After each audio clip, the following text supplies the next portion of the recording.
episode of the C-Suite Edge. I'm your host, John Light, CEO and President of Sabretooth Recruiting. And today I'm fortunate to have David Hochberg with me. David, welcome to the show. Thanks for having me, John. Part of what got me excited about this is when we look around the market right now, and this touches everybody, one of the more challenging things to do is to finance a home, to get a mortgage, to know the right thing to do, especially with interest rates that I don't know what they are. Maybe they're 6 or 7% nowadays. And maybe that's about what they were 15, 20 years ago, but people have gotten so used to cheap money. I think it makes it a really interesting marketplace. And I think that having your insights here to share would be something intriguing for a lot of people. Because like I said, mortgages touch pretty much everybody.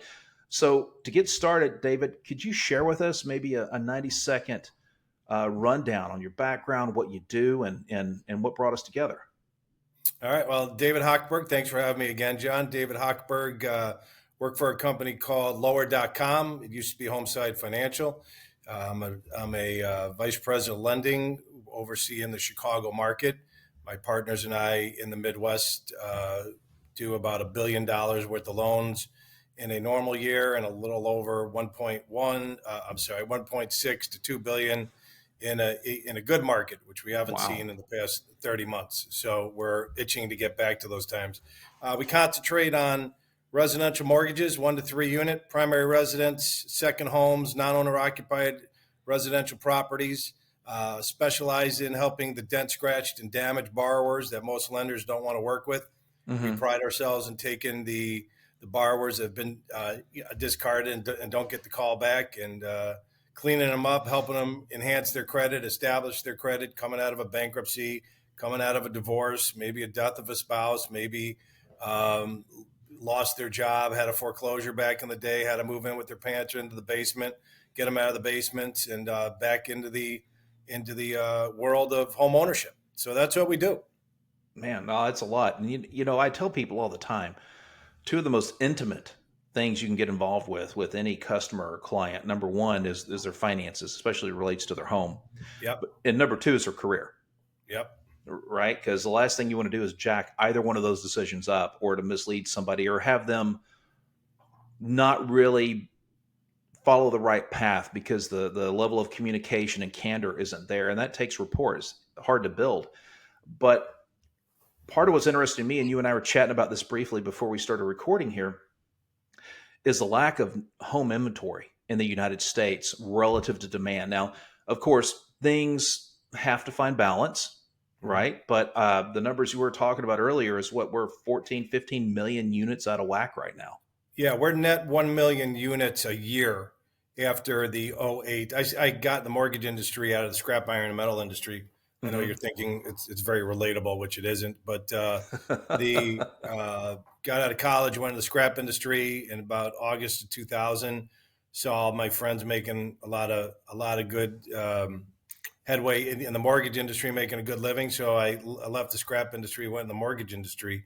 Right. And then '08 happened, right? Everything was rocking and rolling. It was a Wild West with subprime loans and all that, option arms, and it just got a little crazy. And then '07, '08, everything collapsed. And ever since '08, we've been playing catch up, John. A lot of the home builders went out, and it took 2, 3, 4 years for the market to consume the inventory. I think we were at like 90 to 120 months worth of inventory in some markets in the United States. And by the time we got caught up, getting rid of and absorbing all the inventory from the collapse of '07 through '08, when all the money stopped and all the lenders went out of business, we're a net shortage of 1 million homes a year, and that's why home values keep going up, because the lack of inventory to counterbalance the demand.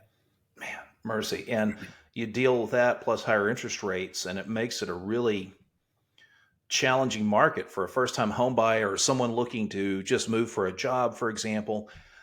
What do you think the way out is for that? I mean, in terms of maybe not solving the imbalance, but getting the right flexibility to people to purchase more, or for builders to build more. Because I know I heard through the grapevine, I didn't actually read this myself, but a CFO friend of mine was sharing that a couple of public home builders had issued advisements that they're publicly traded, that they may face some serious financial headwinds here in the new year. So, Yeah. what are your thoughts on how do we navigate the next 12 to 36 months?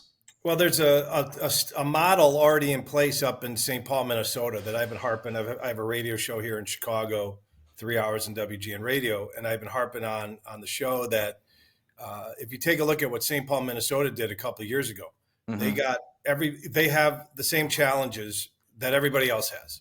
More people, not enough housing, right? I mean, Right. we're not splitting atoms here, John. It's you got people, they need to live someplace, and we need affordable housing. Right. So what the folks up in St. Paul, Minnesota did, okay, Minneapolis, St. Paul, they got labor together, they got the trades together, they got the zoning groups together, they got municipalities together, they got all the decision makers in a Mm-hmm. room, and they're like, okay, guys and gals, what are we going to do to cut through the BS and all the red tape in order to make this work? And they figured out a way to do it, and they built a ton of homes. And guess what happened? Home values, home affordability came back, rents Mm-hmm. stabilized instead of skyrocketing.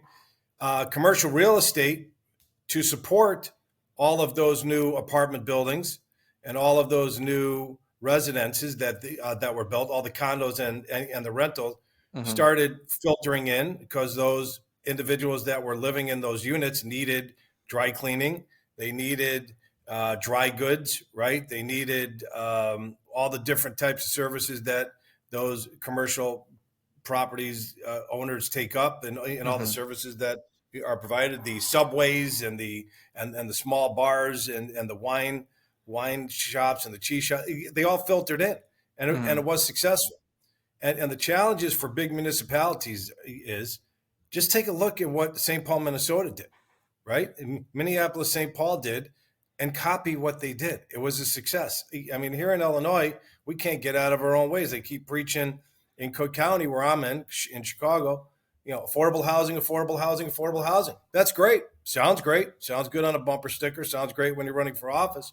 But our real estate taxes up here, John, are absolutely Insane. suffocating and ridiculous. Yeah. And until you have control over real estate taxes, you could talk about affordable housing all you want. It's never going to happen when the real estate taxes are crazy. So that's the biggest obstacle. And to Mm-hmm. get people is to get all of the stakeholders in a room, check your egos and check all your BS at the door, and figure out a way to create jobs, create affordable housing, and get things going again. Because what a lot of municipalities are doing, it ain't working.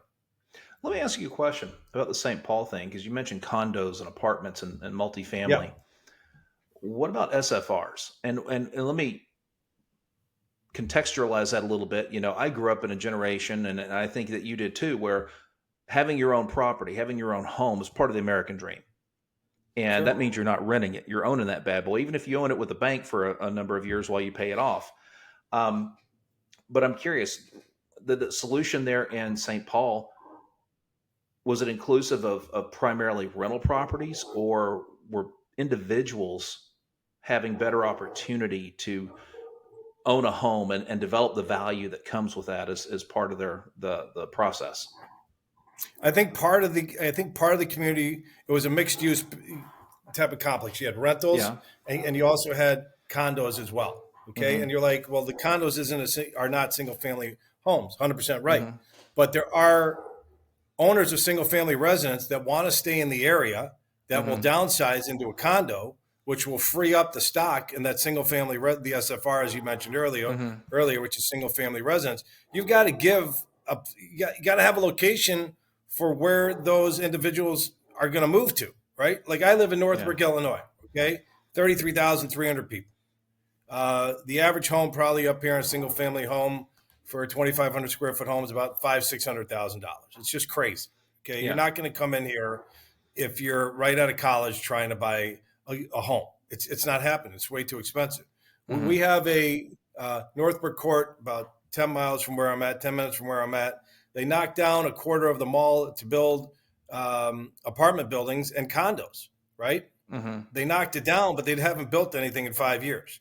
Okay, so the residents of Northbrook, it's ridiculous. So this is again welcome to Cook County and welcome to government. The government gets in their own way, and they sit there and complain about housing, and they create bigger and bigger holes for us to jump over in order to accomplish these goals.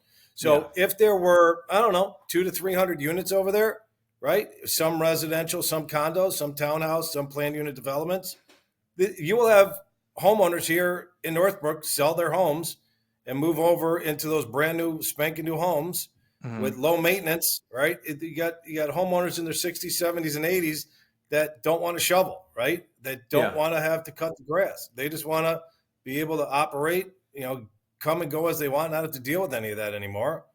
And we can't get it done for some reason. So it's a huge macro problem, but it also starts on the micro level with all the local communities. Stop worrying about who's going to get an envelope and start worrying about how we're going to solve the housing problem. That's a good way to put it right there. Get out of our own way.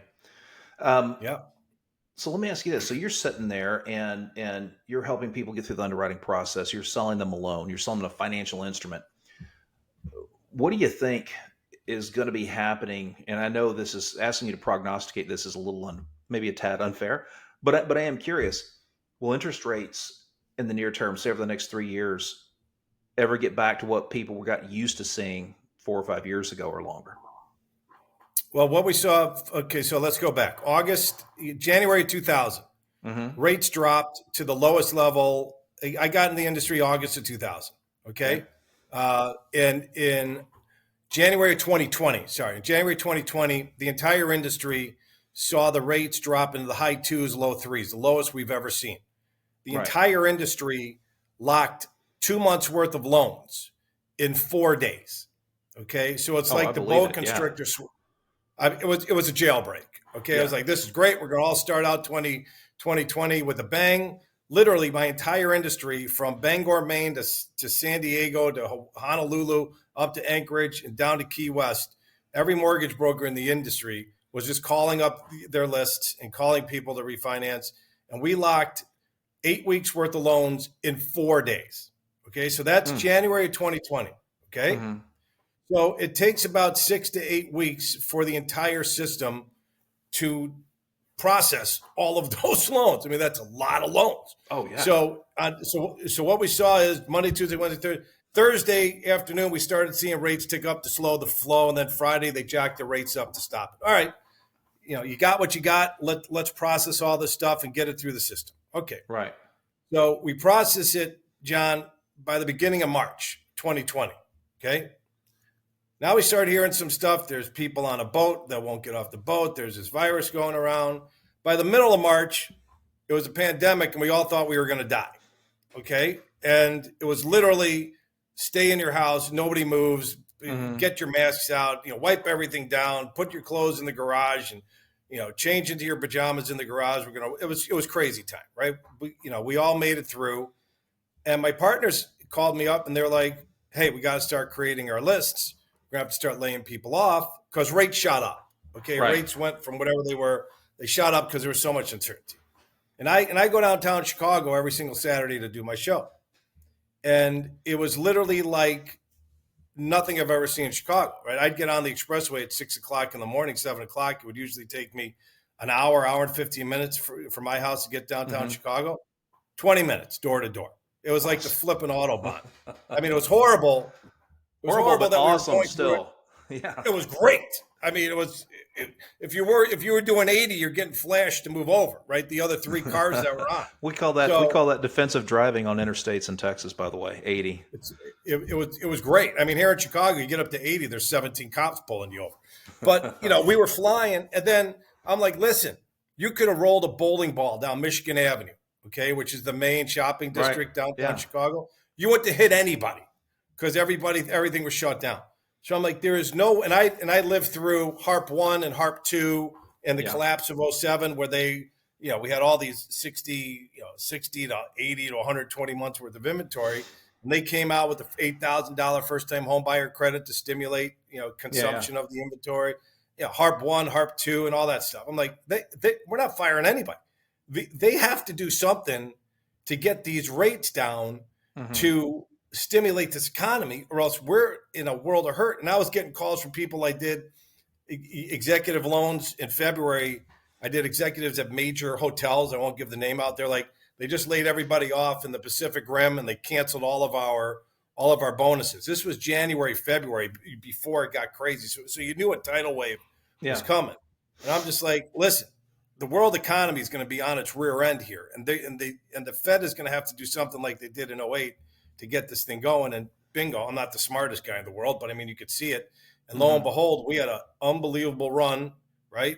From April, once they figured out what was going on, from April of 2020 until January of 2023. I mean, we saw rates, the lowest it hit was August.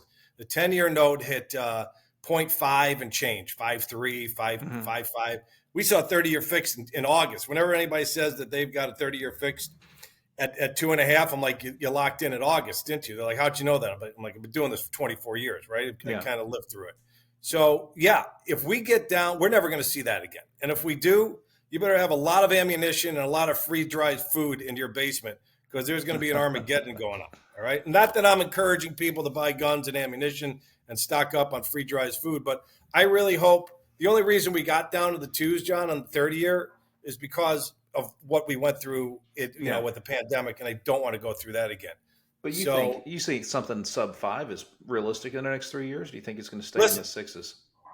If we could get back to the spread between and sorry to get technical here, but I have to a little bit. The spread between the 10-year and the 30-year has always been about 200 basis points. Right. Okay. That increased from 200 basis points in January of 2023 to 300 basis points today. Okay. So sometime during the past 18 months, because of the volatility and the early payoff of those bonds, the banks have added another 100 basis points, which is another full point on the interest rate. Right. So if we could get back to some type of normalcy, whatever the definition of normalcy is, John, today the 10-year was at 4.2. Okay, when I got on the call, so you had 200 basis points of that, you're at 6.2, and we're in business, right? If we could get a 30-year fixed loan back in the low sixes like we saw in September, okay, we saw an unbelievable full point drop in the interest rate leading up to the Fed rate cut in October, the half-point rate cut. Yeah. And ever since that, we gave the full point that we picked up, we gave that back and added some. It's kind of tapered off now that President-elect Trump has started to name his cabinet picks, right? The market likes Scott Bessent as the Treasury Secretary, nominated Treasury Secretary. Hopefully he gets he passes the Senate grilling and all that stuff and gets clears that hurdle. But the market likes what it's seeing, and it's kind of calmed down. If we get a 30-year Scott Bessent, if we get a 30-year John in the low sixes, high fives, and we can get to the races. It's a jailbreak, and we get a 7 to 10-year arm in the fives. Yeah, you put your running shoes on, all right? Because then everybody that bought a home in the 7s and the 8s are going to be in the 6s and the 5s. Well, let me throw this out because we're going to have to wrap up here in a second. And I think anybody listening here is going to go away with the impression like, holy cow, there's a lot of moving parts, a lot of variables to solve for. I feel that a lot in my business. You know, whenever I'm taking a candidate through a process with a client, we're really solving for variables on both sides of the equal sign. But I really liked, something that you told me really resonated because you have the radio show on WGN on Saturdays. What's the name of the show if someone wants to find it? Home Sweet Home Chicago. You could go to WGNDavid.com, get all the information. So Home Sweet Home Chicago, but there I think the point is, and I hope what people take away from this and this conversation, you're a guy who's about solutions, not necessarily sales. Yeah. I mean, one will lead to the other, but at the end of the day, people need information. And I take it you're kind of the same foundation I am, that if I can pay it forward, if I can help someone else out and give them something that helps them make a better decision, whether there's a sale in there with a transaction or not, done the right thing, and we can feel good about that at the end of the day. So I'd like to find out, if you could real quick, if someone wants to get a hold of you, David, and talk about interest rates or talk about financing a new home or their next step, what's the best way for them to get in touch with you? Yeah, thanks for that opportunity, John. Website is the number 5, the number 6, David.com. The phone number is 855-56david.com, which is 855-563-2843. Mhm. And send me an email, david@56david.com. Those are the three best ways to reach us. 56david.com. Awesome. David Hochberg, thanks so much for joining us today. Thanks for the opportunity, John.